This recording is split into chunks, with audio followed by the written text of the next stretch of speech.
te bénisse. Sois le bienvenu au milieu de nous. Et puis voilà, tu as le micro maintenant, c'est à toi. Je te l'ai broché. Ah, je sais pas, j'ai pas fait les annonces. Bon, ça fait.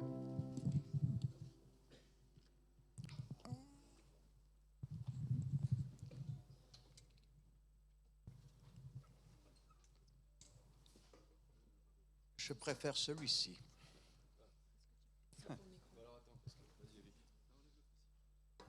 Non, mais c'est bon.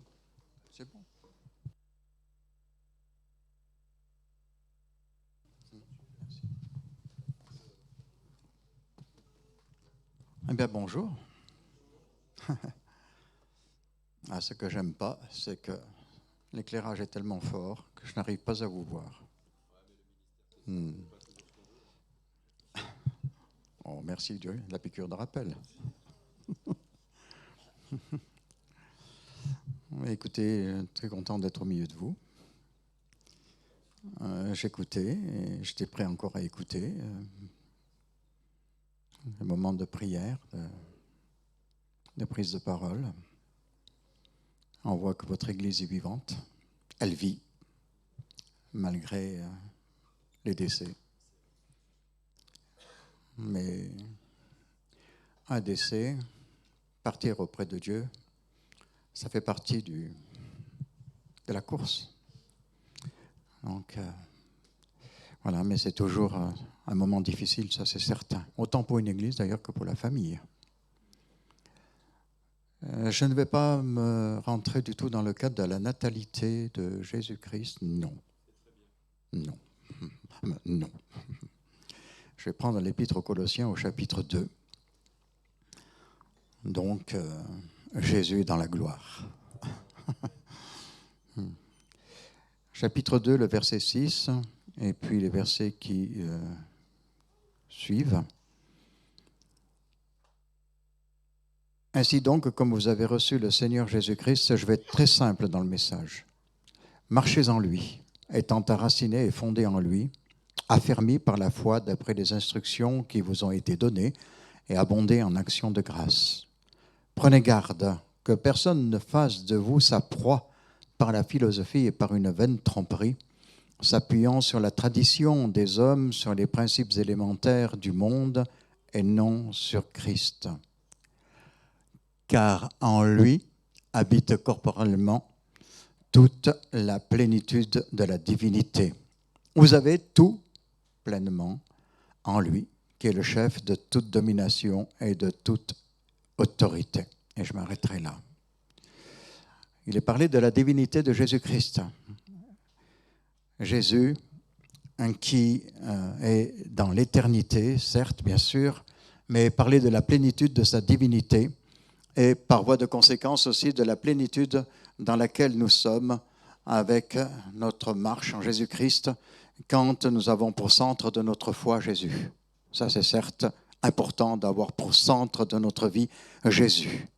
Dieu a donné Christ comme chef de son corps, qui est l'Église, et il l'a donné comme une plénitude à son corps. Et quand nous sommes baptisés du Saint-Esprit, nous connaissons cette plénitude d'être remplis, renouvelés dans la vie de l'Esprit. Mais cette plénitude dépasse le baptême que nous avons connu individuellement dans la vie de l'Esprit. La plénitude, elle est également pour l'univers, car il est dit qu'au nom de Jésus, tout genou fléchit dans les cieux, sur la terre et sous la terre. Et c'est l'Épître aux Philippiens qui le dit au chapitre 2, verset 10 et verset 11, ainsi que toute langue confessera que Jésus-Christ est Seigneur à la gloire de Dieu le Père. Donc, il y a réellement là une plénitude non seulement pour la vie de l'Église, mais aussi pour l'univers. Dans l'Évangile de Jean, au chapitre 17, verset 5, il est dit « Maintenant, toi, Père, glorifie-moi auprès de toi-même de la gloire que j'avais auprès de toi avant que le monde soit. » Donc là, Jésus rappelle son éternité et cette gloire qu'il avait donc auprès de son Père. Et Dieu veut que nous soyons tous réunis en Jésus-Christ et que nous soyons tous réconciliés premièrement avec lui et bien sûr pour naître de nouveau, avancer avec lui. La place centrale de Christ dans le plan de Dieu, elle est là. Nous avons fait aussi une sépulture cette semaine à l'Église catholique, par contre, d'un frère qui faisait partie de l'église de Rives.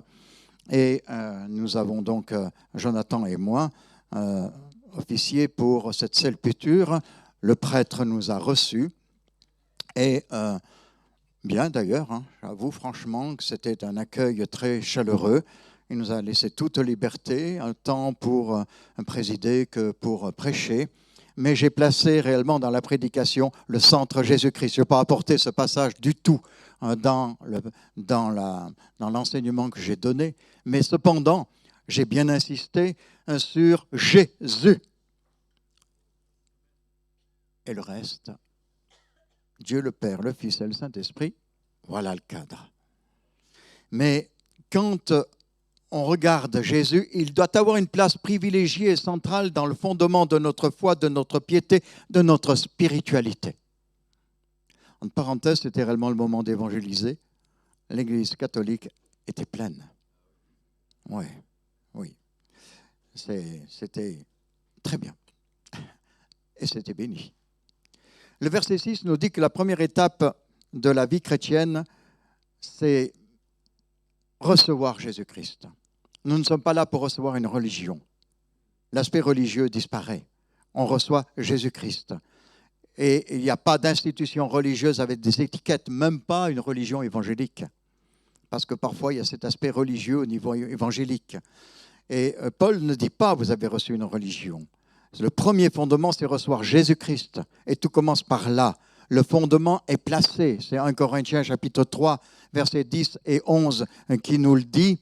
Et combien il nous le dit, que le fondement qui a été posé, c'est celui de Jésus-Christ. Le fondement est posé comme, de la part de Paul comme un sage architecte. Excusez-moi, mais je suis quelque peu fatigué. Je me suis couché à 4 heures et je n'ai pas pu dormir du tout. Je crois que j'ai une crise de paludisme. Je ne voulais pas le dire, mais voilà. Donc, excusez-moi. J'ai arrêté le traitement pour le paludisme.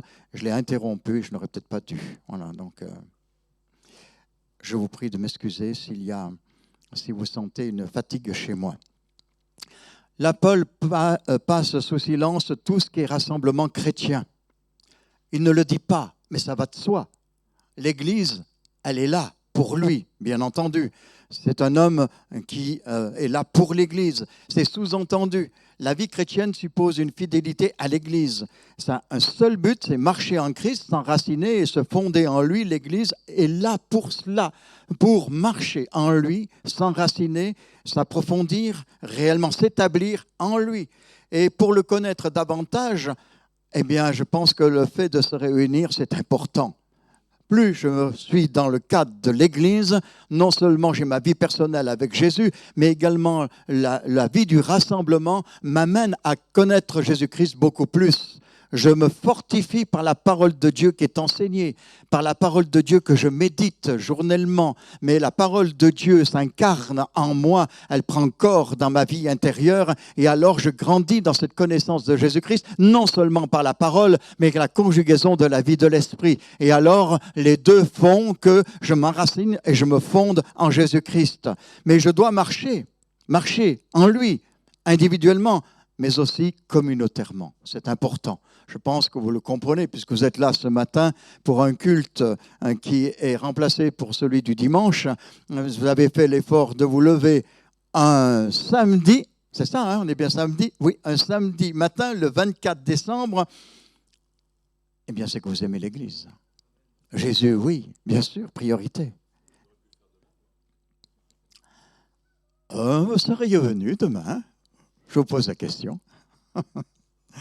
Frères et sœurs, peut-être, oui. Peut-être un nombre un peu rétréci aussi, je ne sais pas. Mais je souhaite la croissance de l'Église, parce que vous avez parlé tout à l'heure de croissance. Marcher, c'est le signe de ce qui est animé. Une Église telle que la vôtre, elle est animée. Elle possède la vie, elle a le mouvement. Un pupitre, ça c'est du métal. Ça ne bouge pas, c'est du matériau.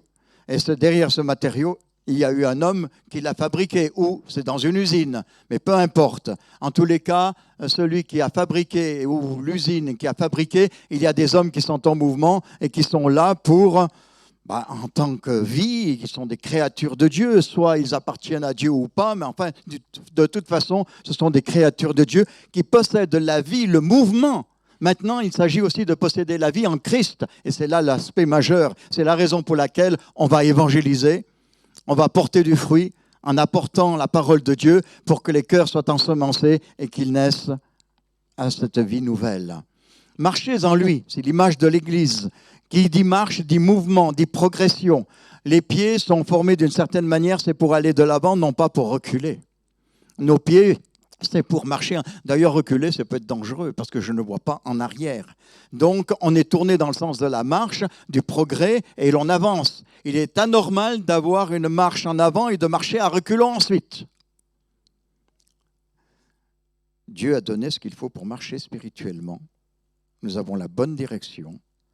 Après un bon bout de marche avec le Seigneur, on peut voir certains rétrograder, quitter l'Église, ils s'appauvrissent dans leur vie spirituelle, on ne les voit même plus, ils disparaissent, il y a une anomalie, ils ne changent même pas d'Église pour certains, ils rentrent dans un certain mouvement spirituel qui est flottant, et puis il y a des dangers spirituels quand on quitte toute vie d'Église. Marcher en lui veut dire progrès individuel, mais communautaire, et j'insiste. Nous sommes un peuple en marche. À chaque pas que nous faisons, un peu plus dans le chemin, et à chaque pas un peu plus éloigné de ce que nous avons accompli dans le passé. Quand on regarde en arrière, eh bien, on a franchi de la distance. On franchit de la distance. On se retourne, alors là, on a le droit de se retourner. Je fais un bilan. Je regarde à ma vie dans la marche chrétienne, au bout d'un certain nombre d'années, je fais un bilan. Et le bilan se pose, et s'impose même à nous, à certains moments de notre vie, à certains tournants de notre vie. Nous faisons des bilans parce que le bilan est nécessaire. Et dans le bilan que nous faisons, nous nous posons, nous réfléchissons, nous prions, nous cherchons la direction aussi de Dieu. Et avec la direction de Dieu qui nous est donnée, alors nous franchissons le cap d'une nouvelle destinée en Christ. C'est important. Tout le chemin parcouru, c'est formidable. J'ai pu réaliser, comprendre, découvrir. J'ai progressé. Quand je vois Marie-Ange et Josué, bon, j'étais là ce matin, donc oui, c'était bien que je sois là, je suis content. Ça me fait plaisir. Ils ont franchi de la distance. Quand je suis rentré dans l'église au 400 couverts, et ça date, Marie-Ange était là. Elle était déjà convertie avec sa maman. Je m'en rappelle très très bien. Les temps de la conversion, ce sont des temps qui marquent. Il y a des clichés qui restent et qui sont très forts. La vie chrétienne, vie de progression. Une sonnette d'alarme quand il n'y a plus de progression. Parfois, on peut se retrouver dans une église de manière stagnante, stationnaire. On se fige à un endroit bien déterminé. Il n'y a plus cette passion pour Dieu qui nous dévore. Ça, nous sommes en danger. Ça clignote. On n'apprend plus rien. On n'expérimente plus rien. On devient une sorte de statue intérieure dans la vie de l'Église. Il n'y a plus de mouvement, on n'est plus animé, on est passif et on est sans fruit. Et on commence à critiquer l'Église, à critiquer les autorités de l'Église. C'est à ce moment-là qu'on prend un mauvais état d'esprit parce qu'on cherche à se justifier dans son attitude. Mais la parole de Dieu montre clairement que nous sommes à partir de ce moment-là une fontaine sans eau, un arbre fruitier sans fruits. Quand on regarde dans le deuxième livre des Rois, chapitre 2, verset 19, il y a la ville de Jéricho qui est luxuriante. En apparence, elle est très belle, il n'y a pas de souci. Et puis Élisée est là, il est tout neuf dans son ministère. Élie vient de partir, il a pris le manteau d'Élie, il traverse les eaux du Jourdain, le voilà donc sur la ville de Jéricho au bout d'un temps, et là, il y a un problème. Rien n'arrive à maturité. Rien n'arrive à maturité parce qu'il y a une stérilité. Et c'est la raison pour laquelle il va placer du sel au niveau de la source des eaux. Et alors, ensuite, l'abondance est là. Les arbres portent du fruit. Et dans ce cas-là, nous sommes un arbre fruitier sans fruit. Si je suis stationnaire et si je ne bouge pas, je suis un nuage sans pluie. un chrétien inutile, un sel sans saveur. Ce sont des paraboles que je ramasse, mais c'est une anomalie. Par ce terme de marcher en lui, tout ce qui illustre cette marche, la progression, l'avancement, la croissance de chaque vie spirituelle, mais c'est important, il n'y a pas de morosité dans la marche, pas d'accoutumance, c'est un champ d'exploration, de découverte continuelle. Est-ce que vous êtes d'accord avec moi? Quand on reste au même endroit, je ne parle pas de la même chaise. Parfois, on a des habitudes. On se met à une place, puis on n'en bouge plus, on revient à la même place. C'est habituel, ce n'est pas un problème, ça. Mais quand je suis là au même endroit spirituel et que je ne bouge pas, cela sent le moisi au bout d'un moment.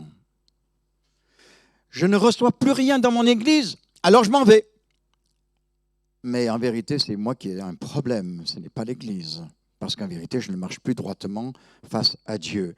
Alors ceux qui entendent ce genre de propos vont dire « Mais non, ce n'est pas du tout ça. Tu n'as pas à parler comme cela. Ta conception, elle est fausse. En vérité, je marche avec Dieu. L'église a quelque chose qui cloche. » Qui est le chef de l'église? Christ. Il y a des responsables. Et les responsables sont à Dieu. Ils ont la direction de Dieu. Ils peuvent être corrigés par Dieu. Ils peuvent aussi se conseiller mutuellement, se réguler entre eux aussi dans les conseils que les uns et les autres peuvent ajouter dans la vie de l'Église, parce qu'on est ouvert à tous les conseils dans une vie d'Église, c'est tout à fait légitime, dans un bon état d'esprit, alors on écoute le conseil et on profite du conseil et on avance tous ensemble de manière communautaire. Quand on parle de marche, on parle d'affermissement, du pas. Du jour au lendemain, on ne marche pas de manière forte, de manière plantée. Je ne suis pas un marcheur entraîné. On se casse la figure dans les premiers moments. Quand un enfant commence à marcher, il tombe. C'est la raison pour laquelle on veille sur lui pour éviter qu'il se fasse mal en tombant. Mais on se casse la figure, excusez-moi l'expression. Nous sommes un château branlant. Mais quand nous sommes là en tant que convertis et nés de nouveau, on n'a pas à se décourager du tout, des pas incertains, des doutes, des hésitations. Si je tombe, eh bien je me relève et je retombe, mais je me relève encore. Et on a des conseillers qui sont là pour nous aider. Mais c'est la vie, ça c'est normal, donc on n'a pas à culpabiliser. Il faut passer ces premiers pas pour devenir plus sûr, plus équilibré, pour devenir un bon marcheur. Au bout d'un moment, je marche. Il y a de l'équilibre. Il y a le fondement. Je marche en lui. Cela montre le chemin précis dans lequel on doit marcher. Je ne marche pas dans les différents aspects religieux qui peuvent être là, qui se présentent. En Christ, tout se doit se réaliser. Car en effet, tout le monde marche. Quand on regarde, tout le monde marche. Soit de manière philosophique, de manière politique, de manière, dans la profession. Je marche parce que ma profession, c'est le point majeur de ma vie, dans le sport. Mais marcher dans une religion, ça arrive et de beaucoup, parce que les religions sont là. Mais marcher en Christ, c'est majeur. Ici, on nous dit où mettre les pieds et comment nous allons progresser. Et ensuite, il est parlé de l'enracinement et fondé toujours en lui. On ne dévie pas. C'est enraciné et fondé en lui. Les deux termes viennent renforcer le fait de marcher. Je suis enraciné et fondé et je marche. Et dans ma marche, alors je m'enracine et je me fonde. Le terme enraciné est fort. Il est beaucoup plus fort que le terme fondé. En ce sens que le fondement, il est dessus.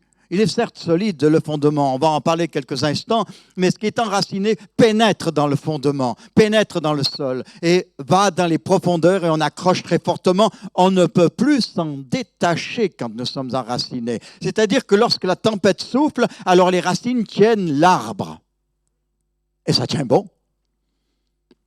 Le chrétien qui est mature, qui est solide, alors la tempête vient, ça peut osciller. Il y a des événements qui nous font boucher. Mais c'est certes vrai, c'est normal. Nous sommes des hommes et des femmes en Christ, mais des hommes et des femmes à part entière. Parfois, on sent vivre notre fragilité, alors même que nous sommes enracinés et fondés. Parfois, la fragilité fait surface. C'est normal. Mais ça oscille, ça balance. Mais nous sommes enracinés. Et nous ne sommes pas du tout déracinés. Parce que toutes les racines de ma foi, mes pensées, ma volonté, mon cœur, d'une manière déterminée et précise, sont en Christ.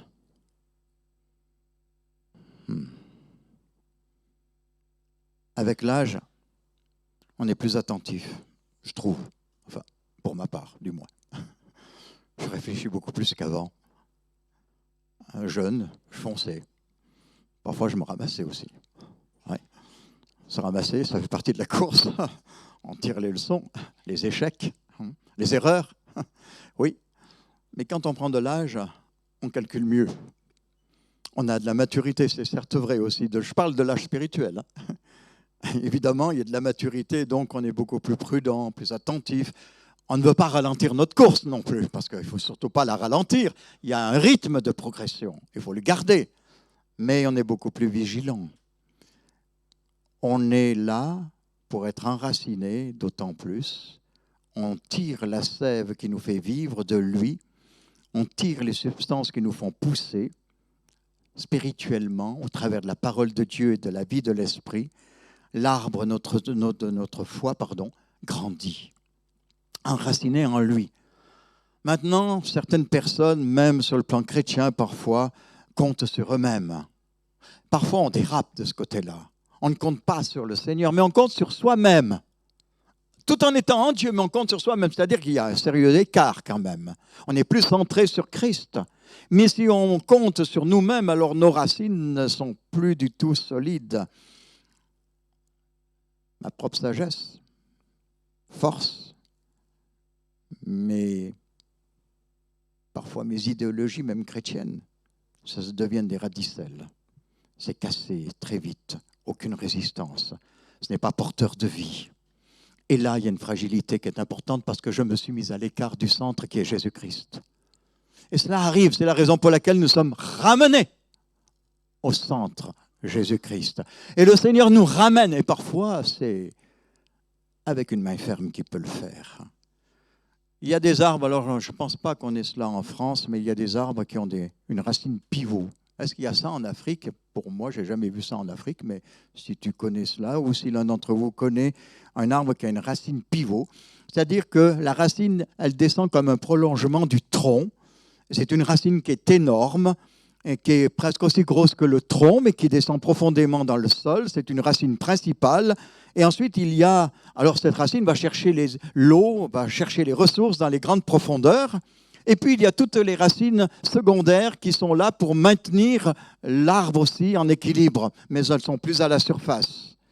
Je ne pense pas qu'on ait ce genre d'arbre en France ou en Europe. Cependant, cet arbre existe.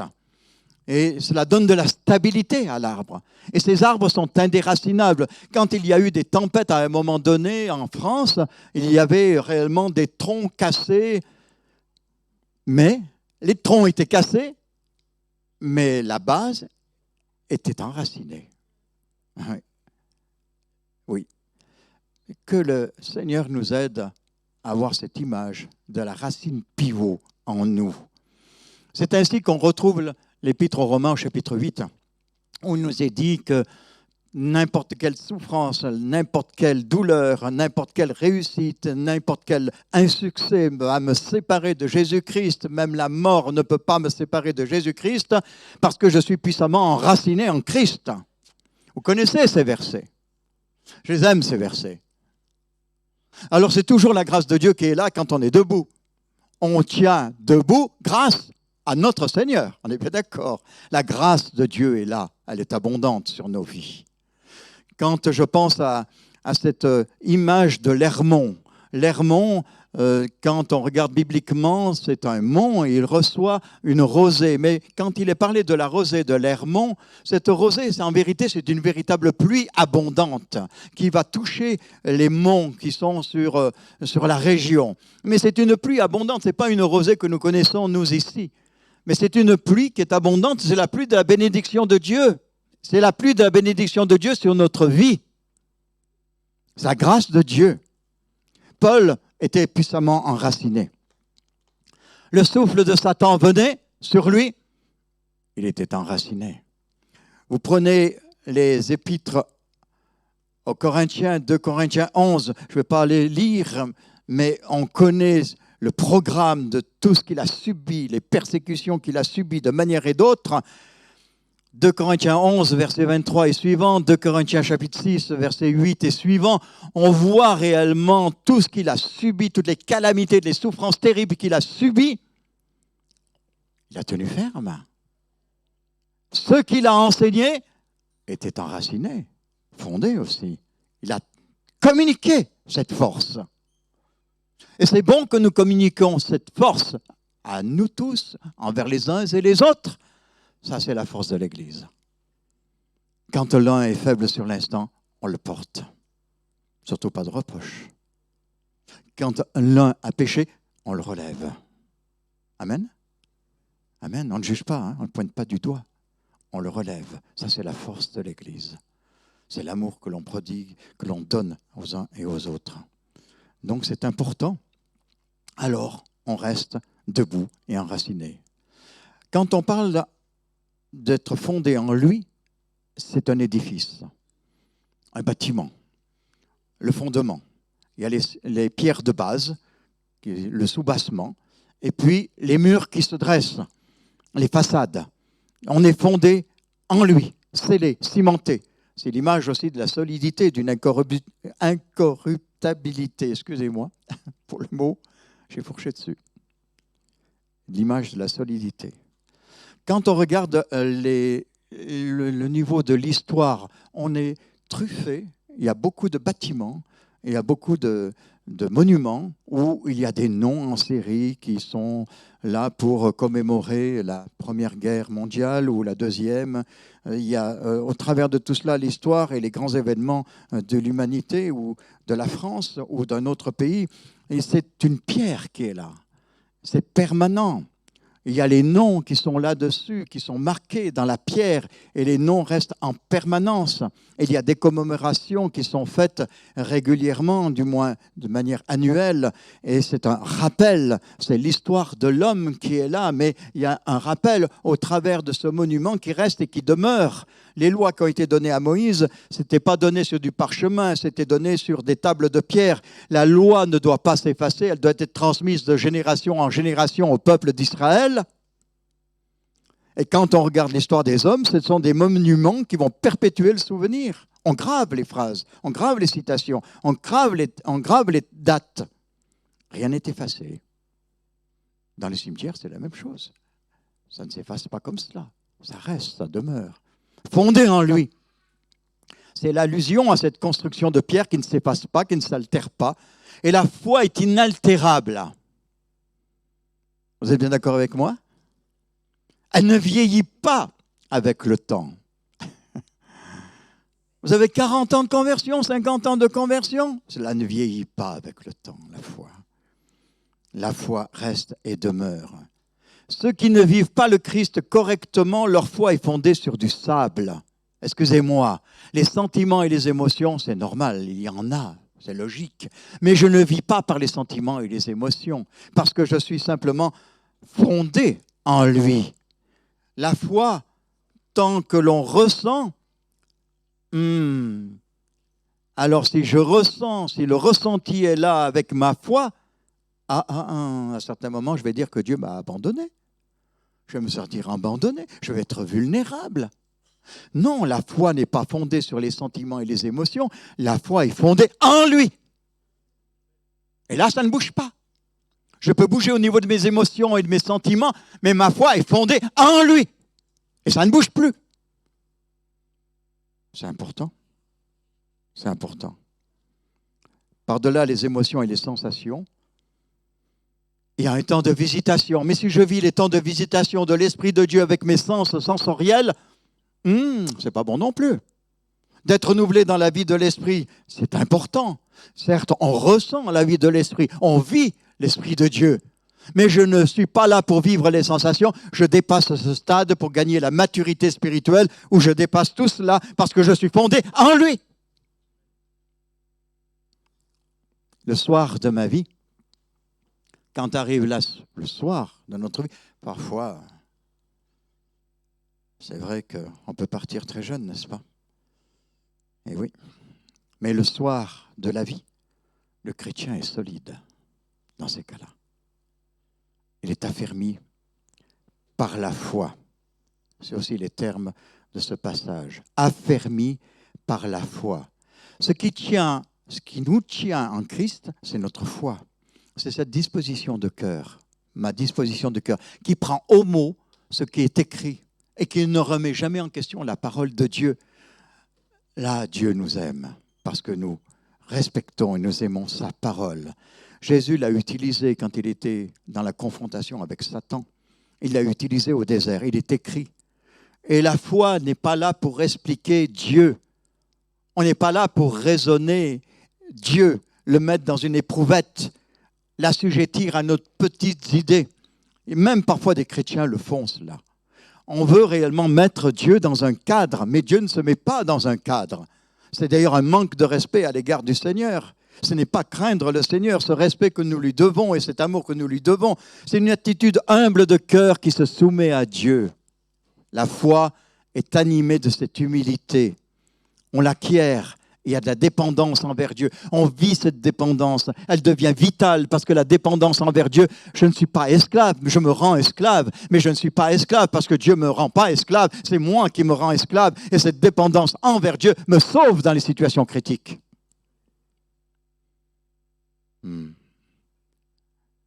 Seigneur, tu as toujours raison. Je ne peux pas tout expliquer, mais tu as toujours raison. Mais je ne peux pas tout expliquer. Ça, alors là, si vous voulez tout expliquer, vous n'en sortez plus. C'est fini. Mais si vous voulez tout expliquer, vous n'avez plus la foi. C'est vite vu. Vous marchez par la vue. Avec des raisonnements humains. Mais il y a les limites. Le raisonnement humain a des limites. Et parfois, c'est très rétréci. Les limites se posent très vite. Je n'ai rien à redire, Seigneur. Ton salut est bon. Marcher par la foi, c'est excellent. Amen. Pour la nouvelle année 2023. Poursuivons notre route. Le vieillissement touche le corps. Je parlais de la fin de vie tout à l'heure. Mais la foi n'est pas ébranlée par un prochain départ. J'ai accompagné beaucoup de frères et de sœurs. Ça fait partie de la course d'un ministère, d'accompagner beaucoup de frères et de sœurs. Parfois, c'est avec souffrance. J'avoue franchement que c'est un coût. Il y a un coût. Mais j'ai été beaucoup édifié par des frères et des sœurs qui, solidement, ont affronté la mort et de partir, mais avec une fermeté en Christ. Cela m'a donné beaucoup de leçons à certains moments. Réellement. C'est réellement porteur de... Ça m'a élevé spirituellement. Parce que je me disais, à certains moments, le frère a vécu cela. Il est parti dans ces conditions-là. Il a été même un témoignage à l'hôpital. C'est arrivé un témoignage évident à l'hôpital que Jésus-Christ était là, alors que le verdict était impitoyable. Mais affronter le départ avec une sérénité et un calme,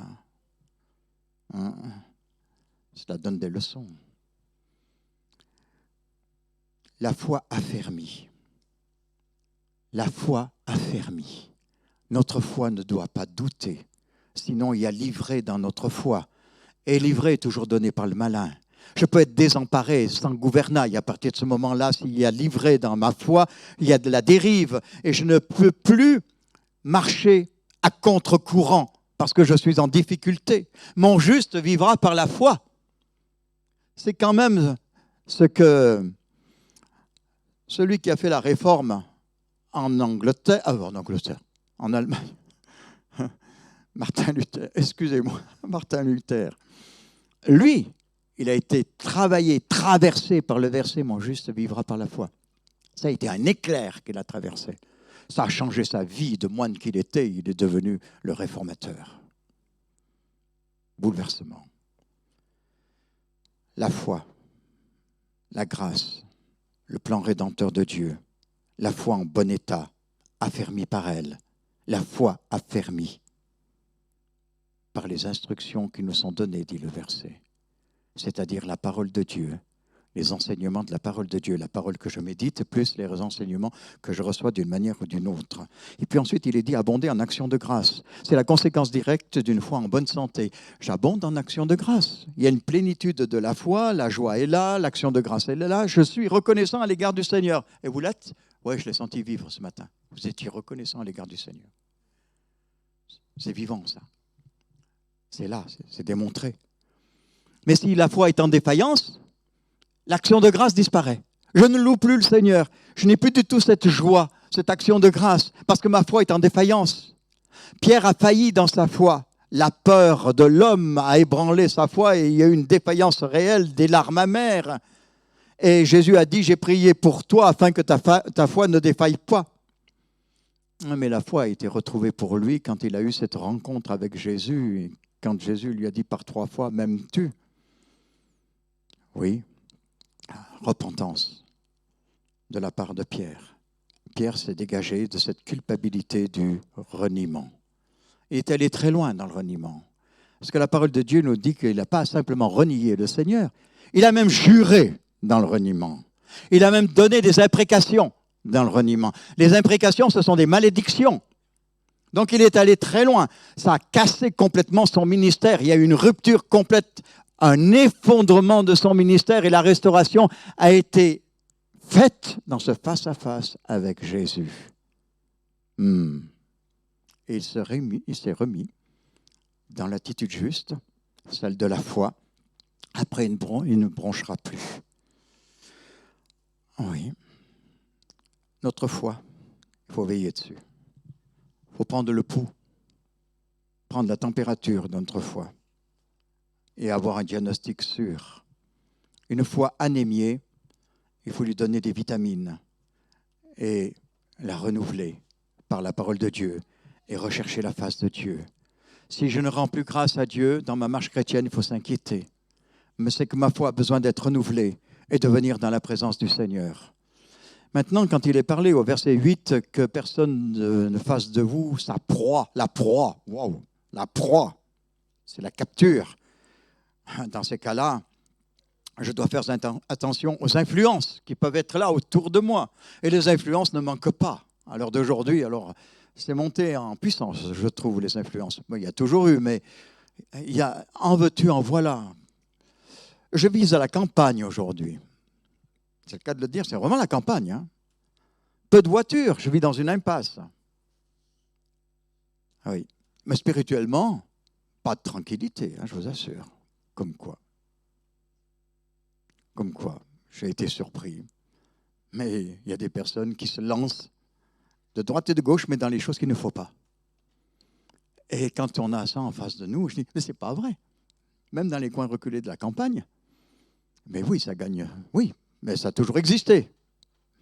Mais bon, le calme, il est là. Je suis en retrait de toute l'agitation de la ville, et ça, c'est bon. Mais faire attention aux influences. Ne mettons pas nos racines dans tout ce qui peut se passer autour de nous. Faire très attention. Vous savez, j'ai rencontré un chrétien, baptisé du Saint-Esprit, c'est pour ça que j'en parle, qui est rentré dans le New Age. Si. Ah si. Dans le New Age. Alors vous allez me dire, il faut le faire. Ben, vous savez, il a été saisi, capturé. C'est devenu une proie. Parce qu'au départ, quand on rentre dans le New Age, tout est bon, tout est bien, il n'y a pas de souci, pas d'inquiétude à avoir. Certes, il y a l'aspect humain, l'humanisme est là, oui, bien sûr, mais pas d'inquiétude majeure. Et puis au bout d'un moment, l'homme, ça sent le roussi. Et là, quand ça sent le roussi, demi-tour. Mais avec des problèmes, par contre. Parce qu'il y a des problèmes dans ces cas-là. Et j'ai eu un frère en face de moi. Et pas dire que ce n'est pas impossible. On peut se retrouver à l'écart.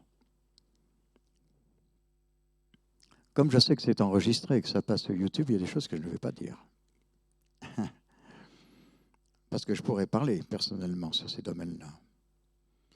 Mais quand on est capturé, quand on devient une proie, on perd beaucoup. C'est qu'on va sur un autre fondement, une autre source. Et c'est celle de la mort. En conclusion, tout est en Christ.